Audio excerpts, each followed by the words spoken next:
안녕하세요. 남편과는 30이 넘은 나이에 지인의 소개로 만났습니다. 이후로 남편의 적극적인 구애에 사귀기 시작했고, 그렇게 사귄 지 1년 만에 부부의 연을 맺게 되었지요. 당시에는 누구나 그러하듯이 이혼은 생각지도 못했고, 평생을 남편과 행복하게 백년해로 하겠다고 다짐했어요. 하지만 그런 다짐이 무색하리만치 짧은 결혼 생활을 뒤로하고 지난해 어머님으로 인해 결국 남편과 헤어졌습니다. 결혼 이야기가 오가던 당시 두 분 사이가 좋지 못하다는 건 남편에게 들어서 어렴풋이 알고는 있었어요. 사이가 좋지 못하다는 게 이 정도일 거라고는 상상도 못했지요. 친정 부모님도 사소한 걸로 투닥거리를 자주 하시거든요. 그 정도라고만 생각했었지. 그리고 처음 그 광경을 제 눈으로 직접 목격한 건 결혼하고 얼마 되지 않아서였습니다. 남편 고향 친구의 결혼식이 시댁 근처라는 걸 알게 된 남편이 저에게 괜찮으면 결혼식에 갔다가 시댁에서 하루 자고 오면 안 되겠냐고 묻더라고요. 솔직히 내키지는 않았지만 단지 불편해서 싫다고 하기엔 남편이 서운해할 것 같아서 그러자 했지요. 며칠 뒤 결혼식에 들렸다. 시댁으로 향했습니다. 그런데 도착한 시댁의 분위기가 어찌나 냉랭하고 살벌하던지 살얼음판이 따로 없더라고요. 듣자 하니 이틀 전에 다투시고 이후로 계속 냉전 상태이셨답니다. 아뿔싸 싶었지만 그렇다고 이제 와서 저녁만 먹고 올라가겠다 하기도 뭐해서 가시방석에 앉은 듯 눈치만 보며 시간 가기를 기다리고 있었네요. 어머님을 도와 저녁상을 차렸습니다. 하지만 식사를 시작하고 얼마 지나지 않아 아버님께서 갑자기 수저를 어머님 쪽으로 집어 던지셨어요. 하마터면 어머님이 맞을 뻔한 걸 제 눈으로 봤기에 정말 크게 놀랐지요.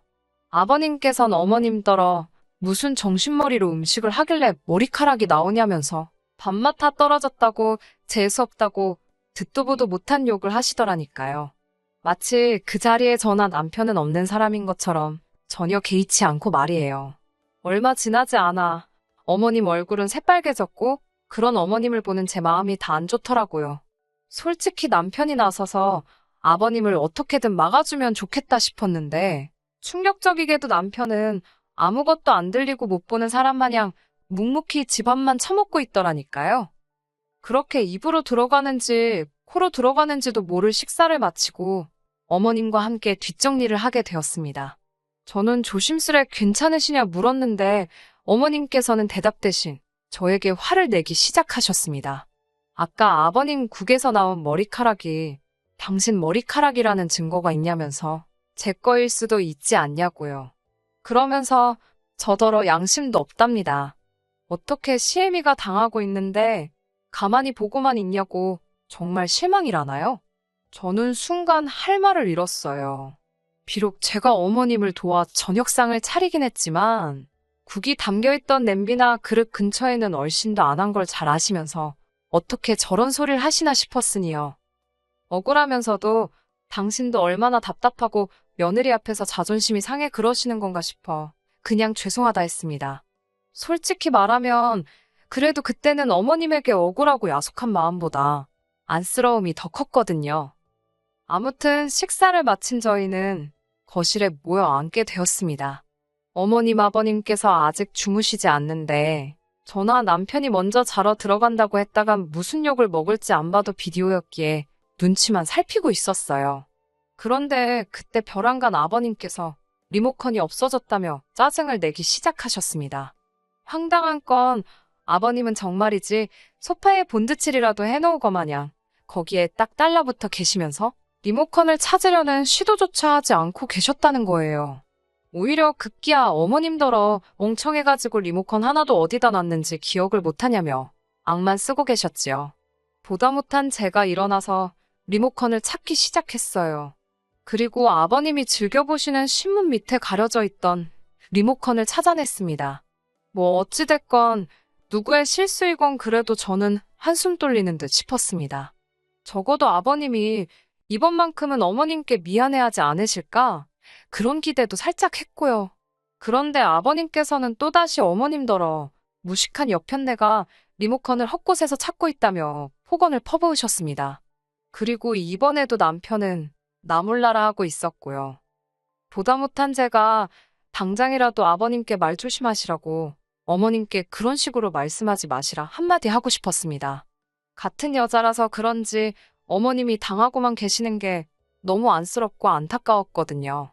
하지만 딸도 아닌 며느리의 입장에서 아버님께 싫은 소리를 하는 게 생각만큼 쉬운 일은 아니었지요. 그래서 차라리 어머님 위로라도 해드려야겠다.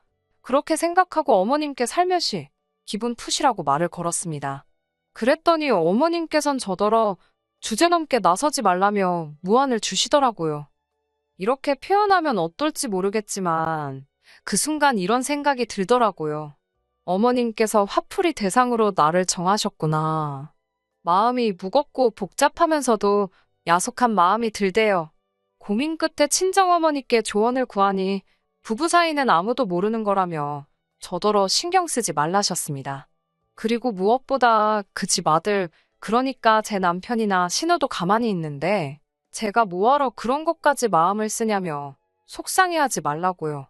그래서 그날 이후로는 어머님 아버님 두 분 사이에서 일어난 일은 두 분이 알아서 해결하시겠지라는 마음으로 관심을 두지 않았습니다. 그런데 이후로 한두 세 달쯤 지났을 때였어요. 평소처럼 회사에서 일을 하고 있는데 남편에게 전화가 걸려왔습니다. 퇴근하고 집에 가면 어머님께서 계실 거라면서 가서 저녁 식사 좀 차려드리라고 하대요. 남편의 밑도 끝도 없는 말에 제가 그게 무슨 소리냐? 서울에서 2시간 거리에 사시는 어머님께서 평일 이 시간에 어떻게 우리 집에 계시냐 물었지요. 그러자 남편이 짜증스럽게 한다는 소리가 어머님께서 아버님과 다투시고 더는 못 살겠다며 집을 나오셨다는 거예요. 어머님을 문 밖에 세워놓을 수도 없는 노릇이라 자기가 비밀번호를 알려드렸다고 덧붙이더군요. 상황이 완전히 이해가 된 건 아니었지만 어찌됐건 어머님께서 혼자 저희 집에 계신다고 하니 정신이 다 사납더라고요.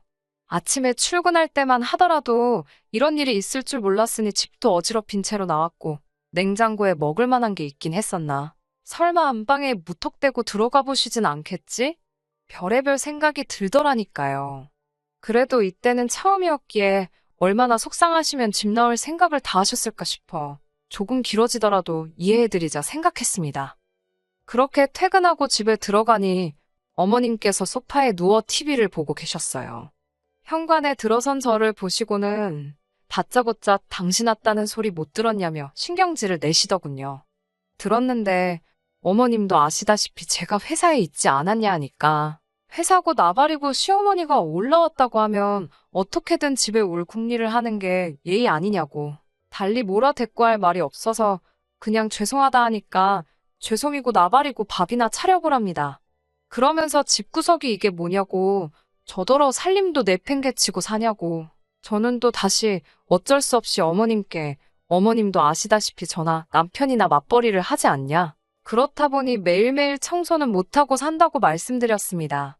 그러자 어머님께서는 그놈의 회사 핑계 좀 그만대라면서 당신은 일하면서 애도 키우고 살림도 다 해냈다는 무슨 옛날 고리짝 시절 이야기를 하시며 저를 비난하시더라고요. 저도 저대로 스트레스도 받고 마땅히 뭐 차려드릴 것도 없기도 하고 마침 그때 퇴근한 남편이 돌아왔고 어머님께선 배고파 죽겠다며 남편에게 네 마누라가 밥도 안 준다고 하소연을 하시더군요. 남편이 벙찐 제 얼굴을 보더니 한숨을 내쉬면서 일단 배달 음식이라도 시키자 했고요.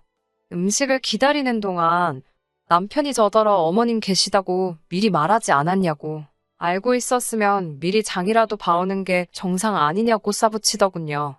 저도 저 나름대로의 항변을 했습니다. 내가 놀다 온 것도 아니고 지하철 버스 타고 출퇴근하는데 어디 가서 무슨 수로 퇴근길에 장을 봐서 그걸 이고지고 오느냐고요. 그러는 사이에 음식이 도착했는데 어머님께서 한 입 딱 드시자마자 조미료 냄새가 나서 입에도 못 대겠다며 저더러 너는 뭘 시키려면 먹을 만한 걸 시키지. 시엠이 굶기려고 작정을 했냐면서 화를 내시는 게 아니겠어요?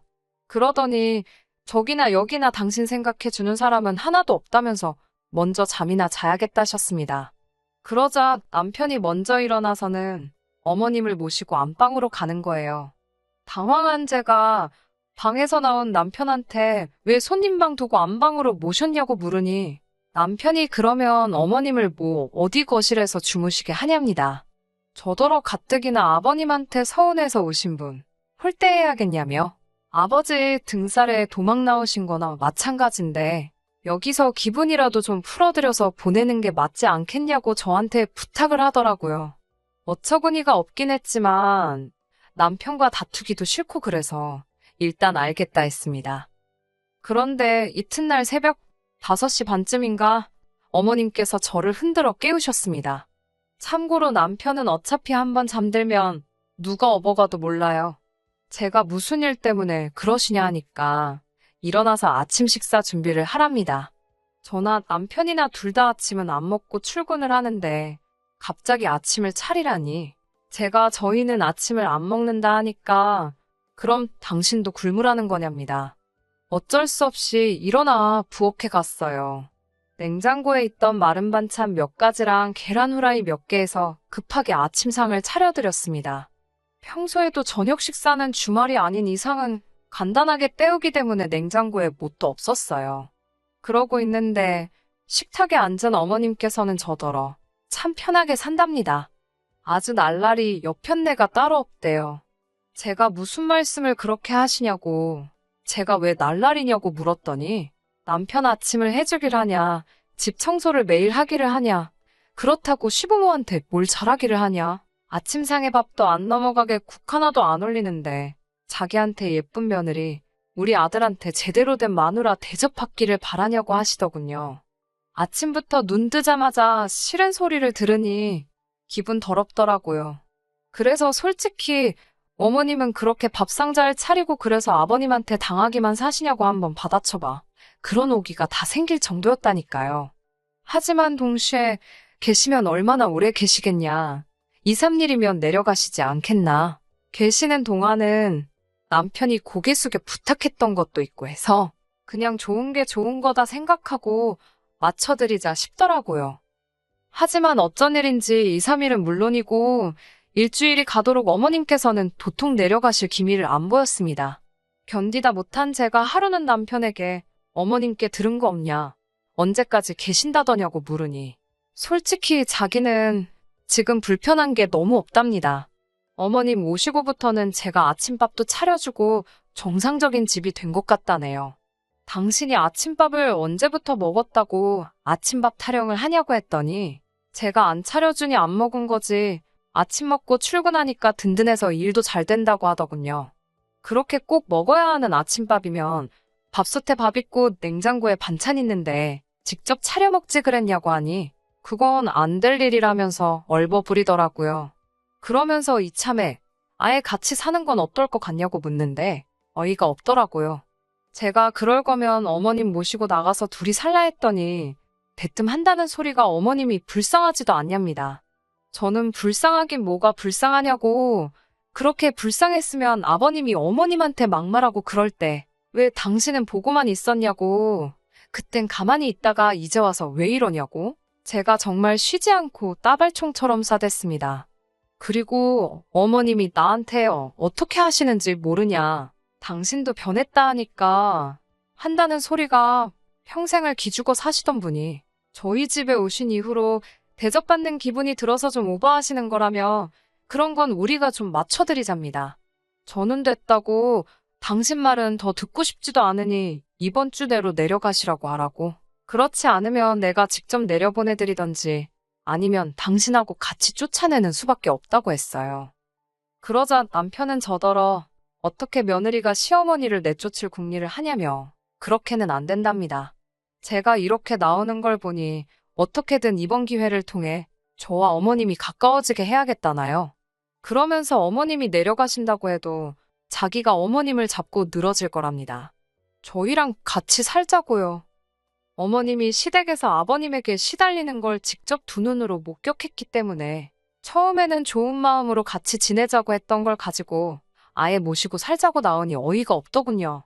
어머님이 대접받고 지내고 계신다는 마음이 아들 자식인 남편 때문이 아니고 오롯이 남의 집 자식인 제가 대리효도를 해주고 있기 때문 아니겠어요? 어머님 편하자고 남편 대리만족하자고 저 혼자만 이 모든 희생을 해야 할 필요가 없다는 생각이 들었습니다. 그리고 이대로 가만히 두고 보고 있을 필요도 없다는 생각에 다음 날이 되자마자 회사 출근해서 곧바로 시아버지한테 전화를 걸었습니다. 남편이 보내놓은 생활비로 기차표랑 택시비 할 돈 바로 보내드렸어요. 그리고 남편이 어제 저한테 시어머니 모시고 살자는 이야기를 했다는 사실을 말씀드리고 어떻게 아버님만 혼자서 지내게 할 수 있느냐 싶어서 남편 뜻이 그러니 아버님도 같이 오셔서 지내라고 했습니다. 점심시간 조금 지나가니까 남편한테서 전화가 오더라고요. 너가 시댁에 계신 아버님 집에 오시라 했느냐고요. 그 때문에 지금 집이 난리가 났다고 얼른 회사에 말해서 반찬내고 집에 가서 일을 해결하라고 하더군요. 대꾸도 안 하고 전화 끊어버리고 회사에서 느긋하게 있다가 집에 돌아왔습니다. 집에 도착하니 무슨 난리가 났던 건지 집도 난장판이 되어 있고 셋이서 무슨 이야기를 나눈 건지 아무 말도 안 하고 앉아만 있더라고요. 남편은 들어온 저를 붙잡고 왜 일을 이 지경으로 만들었냐면서 해명을 하고 이 상황을 해결하라고 하는 겁니다. 그래서 남편한테 말했어요. 당신이 어머님 모시고 살자고 하지 않았느냐고요. 어떻게 아버님만 혼자 두고 어머님을 모시고 사냐고. 뒤늦게 정신 차려서 효자가 된 것 같은데 효자 노릇 하려면 제대로 해야 하지 않겠냐고. 아버님까지 모시고 살아야지 진짜 효자 아니겠냐고 했습니다. 어머님은 그 와중에 머릿속에서 계산기를 두들겨 보신 건지 아버님한테 또 시달리면서 사는 건 싫지만 그래도 어찌저찌 살림 대신해줄 며느리가 있으니 어떻게든 되겠지 싶으셨나 봐요. 이러나 저러나 부부였던지라 그래도 혼자 있던 아버님이 신경은 쓰이셨나 봐요. 남편한테 제가 이렇게까지 나오는데 그럼 넷이서 한번 살아보는 게 어떻겠냐고 하더라고요. 그 말이 끝나기 무섭게 저는 표정을 싹 바꾸고 왜 넷이서 사냐고 셋이서 사는 거라고 한마디 던져줬습니다. 합가강요는 이혼 사유인 거 모르냐고. 저는 이미 어제 저녁에 남편이 어머님 모시고 살자고 했을 때 이혼을 결심했다고요. 이혼하게 되었지만 그래도 다행 아니냐고.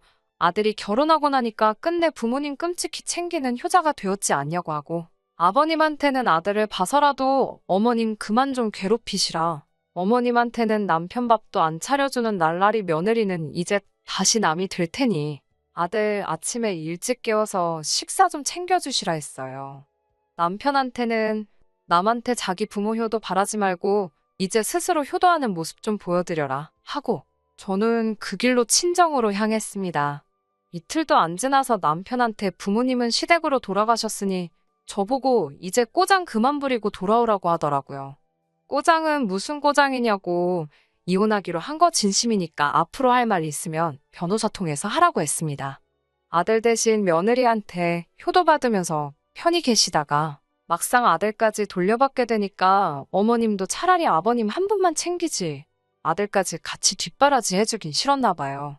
평생 눌러앉으실 것처럼 하더니 이틀도 안 돼서 내빼셨으니 말입니다.